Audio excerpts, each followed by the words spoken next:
Hey, what's going on, ladies and gentlemen? My name is Rayge, and we are back today with some more Omega Orchis raids here, utilizing the difficulty 2, but the Bifrost team that I still have not actually leveled up beyond Gear Tier 14. So as you guys can see, Gear Tier 14, Gear Tier 14, Gear Tier 14, but more importantly, Val being the only character that's actually brought up to the max, because I do have plans of bringing her into Dark Dimension 7.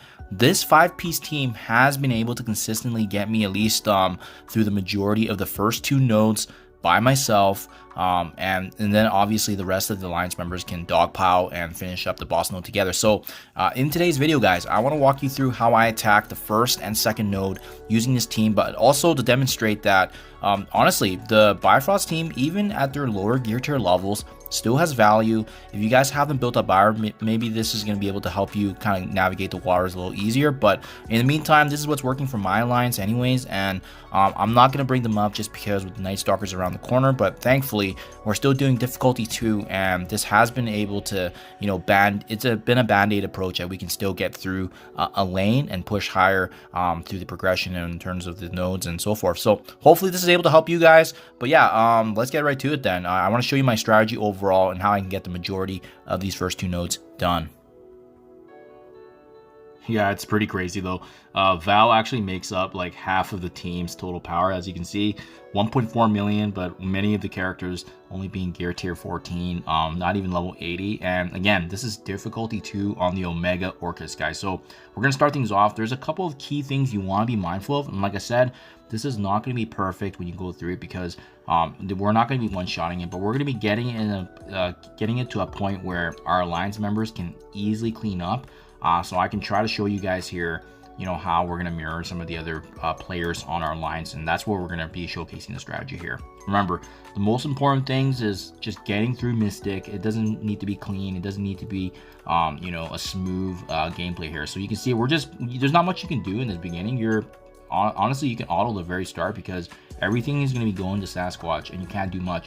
I think the raw power of Val being much stronger than the opposing enemies, and as well being gear tier 19, goes a long ways. I was getting this done as well at gear tier 18, but I found that when I brought her to 19, it helped a lot, especially with her having value already in Dark Dimension 7. But you can see this is where it combos a bit. With the exposure on Sasquatch, every time we do attack him, we're getting a lot of energy, and we're getting that back for our Bifrost team. So again, there's not really a strategy, so to speak, in this aspect, but we are relying a bit on the enemies not killing us, right? And don't worry, even if we fall, that's why we're building up energy here, because Val has a very devastating ultimate ability that can bring the entire team back. So that's what we're kind of leaning on when stuff doesn't go our way. If you're seeing that your team does go low on that HP level, make sure you guys use a Team Loki's ultimate.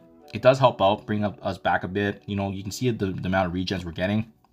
But there's going to come a point where you're going to have to just, you know, understand that your team is needing that HP recovery. So we go ahead, we use Val's ultimate right there. And remember, there's a North Star that's still spawning later on. So we have to build up energy once again. But this is why I like the Bifrost energy, because they really specialize in generating ability energy back for each other, which is absolutely massive here. So you can see now that we can actually pivot here, because Sasquatch is shrouded, we can target now Captain Bruton. And thankfully, with the retaliation attacks, he also has an exposure. So you'll find sometimes that just lands randomly, but the more exposed attacks, the better.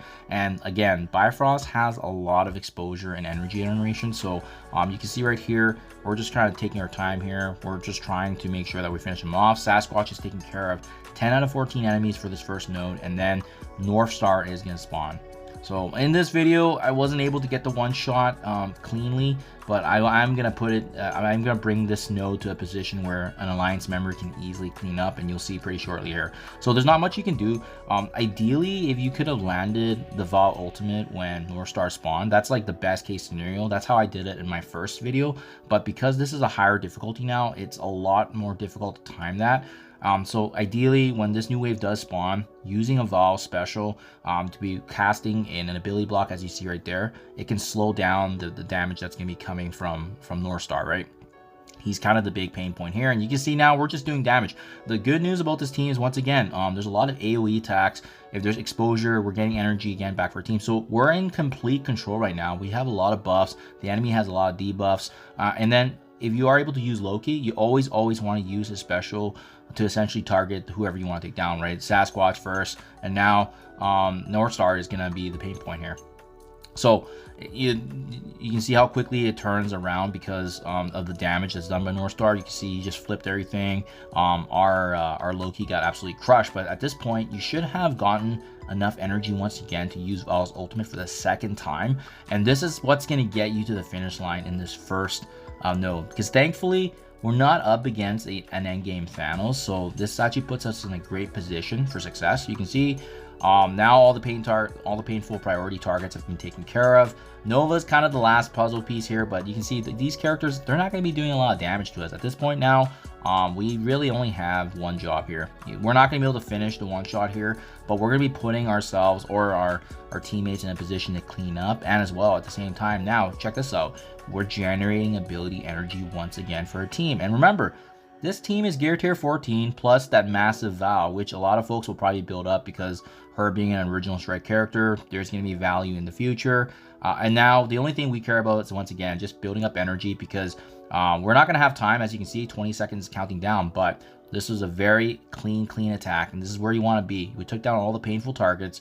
We're setting up ourselves for good energy, and then you can easily just go back in and clean up with another team, or you can bring this team back in and just use some specials, generate ability energy. Regardless, this is the one shot here, so to speak, that we were able to put ourselves now in a great position with the majority of the node being completed.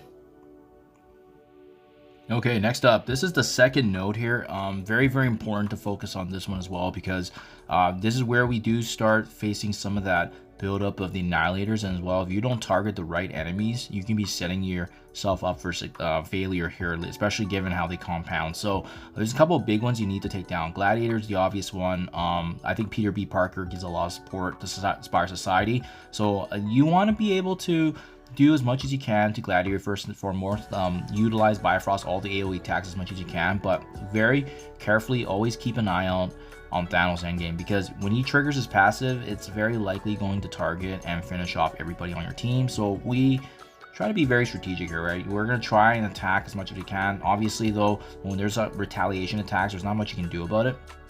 Now, having said that, the one I've recorded here isn't my best run. There's been times where I can at least get to the very end here with just Thanos and a couple of these remaining members, but this is the one I had recorded previously, and I'm trying to do a better version of it for you guys. But whenever I do the runs, you know how it is, sometimes you just don't record it and it's too bad. But yeah, this is at least the same strategy of what I try to equip every time I attack. So once again, when there is an exposure on the enemy that you want to take down, you always want to be targeting Gladiator, right? But the other big one here is we want to make sure that Peter B is also getting attacked in that left side, because if he survives to the very end, in addition to some of the Spire Society characters plus Annihilators, that's where it can be very dangerous. So you can see I'm pivoting a bit here, but I'm still trying to focus and take down Gladiator as fast as I can, because with him having that on spawn taunt, it's a huge barrier that we have to overcome every time we start. Now, what you'll find sometimes is with Thanos endgame, he just hits like a truck with his abilities as well. Especially, remember, my team is only gear tier 14, right? So they're not going to be as strong and not as resilient if you have like a bigger Bifrost, but every time you get low-key special, make sure you're using that, because we can use an enemy to our advantage here. So it's not looking great. I would say the moment you have one of your allies fallen, or your team is at a low point, that's probably going to be a good time to use Val's ultimate. But also, you want to be using the ultimate from Val, especially if Thanos is like built up. Like you can see, he's full HP. He's got his barrier as well. The reason being is because we're confident that the damage that we do Val is not going to push Thanos endgame to that 50% threshold, which is great for us because we can basically kill everybody around them. And you really just want to leave Thanos endgame for the very end, right? That's ideally the best practice. There's times where he survives until the very end, and if you can do that, that's how you can potentially do a two-shot with this. But I'm going to showcase for you guys what it looks like if you're two different players on the same side. So you're not going to see a very clean battle here, but we're going to take down the key enemies that we want to be focusing on. This next wave at 10 out of 13, there is a Quicksilver that you want to take down as soon as possible as well. You just don't want them getting as much synergy as possible.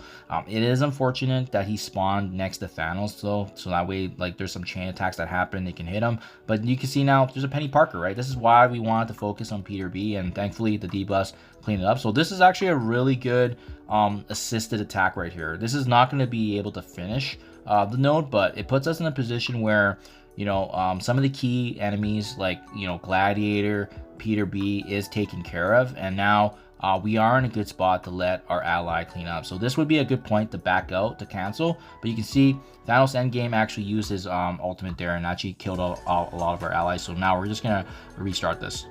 Okay, so now let's pretend this is another teammate of yours and you're going in here how the first player left it, right? This is ideally where you want to be. You know, you can see how Thanos Endgame still has some really good HP as a result of what happened last battle, but now we're left with some of these cluster enemies, and it's quite simple. We, you know, focus down the middle once again to generate exposure. We want to make sure we use Val's ultimate once again. And then clean up everybody around them with the exception of Endgame Thanos, right? Again, this is not the best recording here, because I've definitely done better since I've shown you guys here. You'll see this still ends up being an unsuccessful attempt, but what I want to showcase for you guys is the strategy here, right? You want to be targeting once again everybody but Thanos. Targeting characters with the exposure. You can see we're just working around them. We're targeting Gore. I think Leader is probably the only character in this entire node where you can just leave him alone. It doesn't really matter if he survives till the end, because he's going to be dying with Thanos Endgame when we do clean up anyways. It's the Spire Society and Gore as well as Gladiator that should be prioritized. So you see, we're just doing everything we can. Debuffs, AoE damage, but then once again, thankfully, Thanos Endgame has a massive HP pool, so we don't have to worry about taking him down. Now, there's a couple things you can do. I've tried several ways to see if I can like cheat code this in terms of, hey, maybe I can get Thanos Endgame to 50% HP, use Val's ultimate, and then that would end up being a one-shot, but it just hits like a truck. The only time I've seen it work successfully consistently is you have to time it in a way where Thanos Endgame is going to trigger his passive, and when he does, he kills off your entire Bifrost team. And then what you do is you use Val and you use the ultimate to bring back your entire Bifrost team. Unfortunately, I don't have that on recording, but that's why I want to showcase at least 90% of my strategy here, which is still accurate. We take down everybody but Thanos Endgame and the Leader. And at some point, when Thanos Endgame gets close to that 50% HP, he's going to trigger his passive, and then Val would get the subsequent turn. Now, I couldn't get it right, unfortunately, in this recording because I was still learning it, but that's what's worked. See, this is the wrong way because I shouldn't have used Val to attack Thanos Endgame, because you can see now he killed off my entire team. But that's okay. Regardless, we lost this attempt, but again, the strategy was now we put our team in a position where this becomes an easy cleanup and setting up for the boss node. So hopefully this was helpful. This is the first node. This is the second node of how I attempted daily. But again, this has been able to give us consistency because I've done, you know, 60-70% of the work already for Mystic, and now it's up to my Alliance members to clean up. So hopefully this is helpful. Let me know if this works for you guys. And once again, G14 BIFROST, which is laughably comical that this is actually working with Val, and surprisingly still working. And again, a big testament to how powerful Val is as a character, and Bifrost still having value until the Night Stalkers officially gets released. Thank you for your time as always, and I'll catch you guys in the next one.